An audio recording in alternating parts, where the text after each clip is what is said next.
So, before the release of Death Stranding 2, my coworker Henry tasked me with explaining the lore of Death Stranding 1, and I was not prepared for this task in any way, shape, or form. Well, let's give it a shot. In the world of Death Stranding, you are living through an apocalyptic event called the Death Stranding. Life and death no longer work in the way we understand it in our world. Ghostly black particles litter the grasslands and tundras that resemble human bodies dangling by wispy umbilical cords.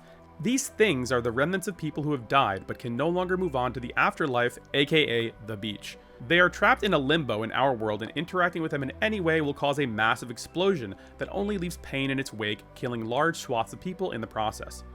These large explosions, called voidouts, have rendered the majority of America disconnected and without hope.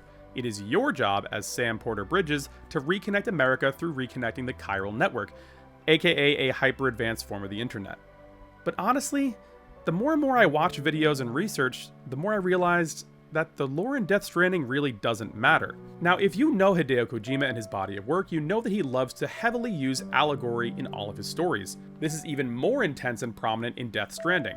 Almost every character name, location, and proper noun in Death Stranding is used in service to Hideo Kojima telling us, the player, his feelings and his personal philosophy on human connection as a whole. Ironically enough, even though the game focuses on the idea of death and grief, its real meaning is about the suffering that takes place when we all try to have hope and connect in spite of dark times.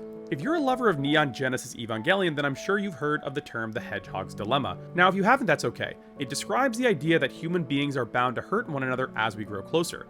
It essentially posits that suffering is inevitable when dealing with human connection in any way. And this idea is center stage in Death Stranding. Even our main character Sam refuses physical touch and is largely emotionally absent from personal relationships.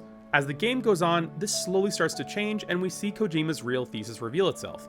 In Death Stranding, Hideo Kojima acknowledges the world's suffering, but also affirms the fact that human hope and the desire for connection can never die. The entire game's mechanics, gameplay, and plot are about walking forward and building paths behind you for others. Other people that you will never see or interact with in any way. And I think that this is at the crux of Kojima's message to the player. During the Death Stranding, humans fear any connection whatsoever and have no hope for the future. But one step at a time, Sam walks towards progress, towards a future that even within the game he truly doesn't even believe in. But he persists. That is the message and real importance of Death Stranding at its core. Acknowledging the death and suffering of the real world, while also saying that humanity can only progress one step at a time, through genuine human connection. Only with ropes can we connect the world and live for a brighter future. And yeah, that's Death Stranding.